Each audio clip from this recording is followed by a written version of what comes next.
नमस्कार, मैं हूँ अवनीश कुमार मिश्रा। 2019 में आई विवाह भोजपुरी फ़िल्म जिसमें चिंटू पांडे और संचिता बनर्जी थी।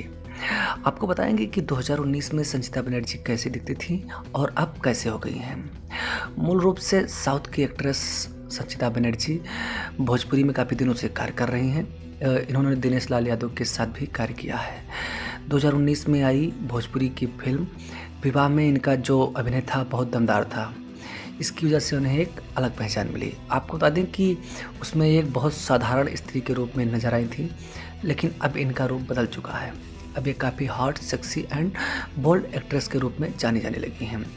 अगर आपको यकीन ना हो तो इनकी वीडियोस और फ़ोटोज़ को देखिए। आपको पता लग जाएगा कि विवाह में एक अच्छी एक्ट्रेस का किरदार निभा रही संचिता बनर्जी अब काफ़ी बोल्ड और हॉट हो रही हैं। लेकिन ये कोई नई बात नहीं है।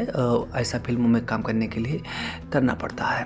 तो संचिता बनर्जी आपको कैसी लगती हैं, कमेंट करके ज़रूर बताइएगा। आपने विवाह फ़िल्म देखा है या नहीं, ज़रूर बताइएगा। धन्यवाद।